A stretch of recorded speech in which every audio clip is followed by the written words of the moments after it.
Assalamualaikum warahmatullahi wabarakatuh. Perkenalkan saya Nurul Huda dengan NIM 21040101018. Saya dari Prodi Ekonomi Syariah semester 7.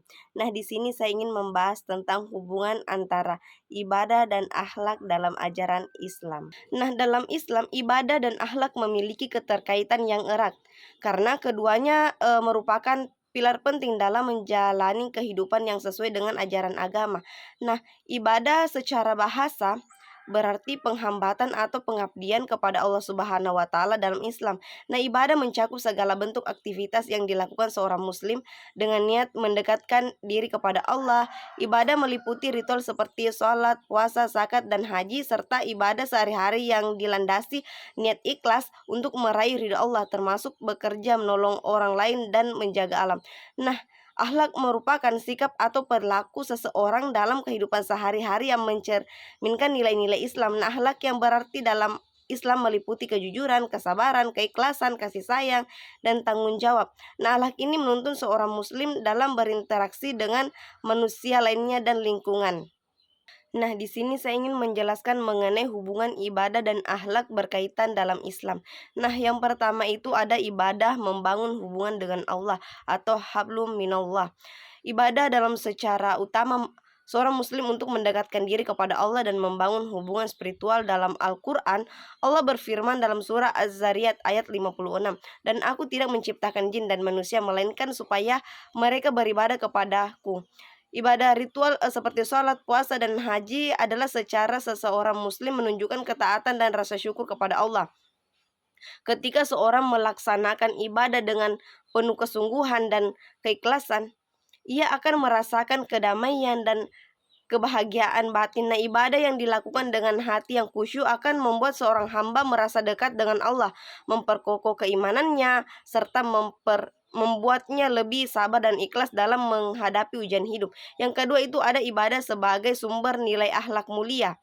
Ibadah bukan hanya aktivitas ritual semata, tetapi juga sarana pembentukan akhlak yang baik. Misalkan sholat 5 waktu yang dilakukan dengan ikhlas dan khusyuk akan meningkatkan seseorang untuk menjauhi perbuatan dosa dan kemungkaran. Nah, dalam Al-Quran, Surah An-Kabut ayat 45, Allah berfirman, "Sesungguhnya salat mencegah dari perbuatan-perbuatan keji dan mungkar." Selain salat, ibadah puasa juga mengajarkan akhlak berupa kesabaran, pengendalian diri, dan kepedulian kepada sesama. Dalam puasa, seorang muslim menahan diri dari makan, minum, dan hawa nafsu, yang pada akhirnya melatih diri untuk bersikap sabar, jujur, dan menjaga diri dari perbuatan yang dilarang.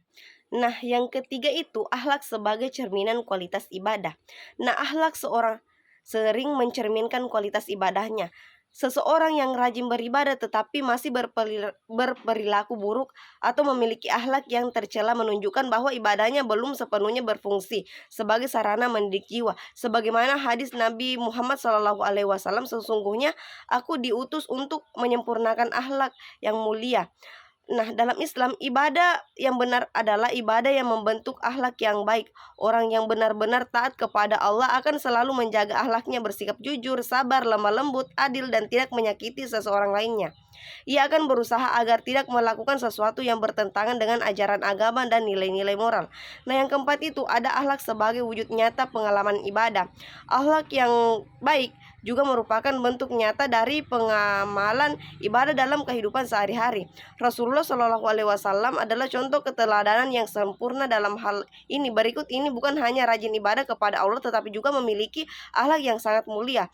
Beliau berperilaku penuh kasih sayang, jujur, adil, dan dermawan, dan menjaga hubungan baik dengan seorang, termasuk orang yang memusuhinya. Ibadah bukan hanya melulu soal hubungan dengan Allah, tetapi juga mencakup hubungan dengan sesama manusia. Ibadah seorang kepada Allah seharusnya tercermin dan akhlaknya kepada orang lain. Seseorang yang sholat dan berpuasa tetapi tidak memiliki akhlak yang baik kepada orang di sekitarnya, maka ia belum sepenuhnya memahami tujuan ibadah dalam Islam. Nah, yang kelima itu akhlak memperindah ibadah seorang muslim. Akhlak yang baik akan memperindah ibadah seseorang di hadapan Allah dan manusia. Misalnya seseorang yang sholat dan khusyuk tetapi juga menjaga perkataan, tidak suka berbohong, tidak menyakiti perasaan orang lain, dan senantiasa menolong sesama. Nah, ibadahnya akan terlihat lebih sempurna. Akhlak menjadi pelengkap dan penyempurna dari ibadah. Nah, bagaimana pepatah mengatakan al-akhlak mahkota seorang muslim. Nah, yang terakhir itu keseimbangan antara ibadah dan akhlak dalam kehidupan. Islam menekankan keseimbangan antara ibadah dan akhlak. Seorang muslim tidak cukup hanya dengan beribadah tetapi juga harus berakhlak baik. Seperti halnya berakhlak baik tanpa ibadah juga tidak cukup. Ibadah dan akhlak harus berjalan seiring seperti dua sisi dari koin yang sama. Hal ini karena akhlak yang baik tanpa landasan ibadah akan kurang bermakna di sisi Allah, dan sebaliknya ibadah yang kuat tanpa akhlak yang baik akan kehilangan nilai. Nah, di sini dapat disimpulkan bahwa dalam Islam ibadah dan akhlak merupakan dua aspek penting yang saling melengkapi dan tidak bisa dipisahkan. Ibadah menghubungkan seorang hamba dengan Allah dan mendidik jiwa agar menjadi lebih baik, sementara akhlak adalah cerminan dari ibadah yang benar. Ibadah yang dilakukan dengan sungguh-sungguh akan membentuk akhlak yang baik, sedangkan akhlak yang baik akan memperindah ibadah seseorang. Nah, hubungan yang erat antara ibadah dan akhlak menunjukkan bahwa seorang muslim yang ideal adalah mereka yang tidak hanya tekun beribadah tetapi juga memiliki akhlak yang mulia. Islam menekankan bahwa tujuan utama ibadah bukan hanya untuk memenuhi kewajiban tetapi juga untuk memperbaiki akhlak dan menciptakan kehidupan yang damai serta penuh kasih sayang antara manusia dan seluruh makhluknya. Itulah tadi penjelasan secara ringkas dari saya. Kurang dan lebihnya mohon dimaafkan. Wabillahi taufiq wal hidayah. Wassalamualaikum warahmatullahi wabarakatuh.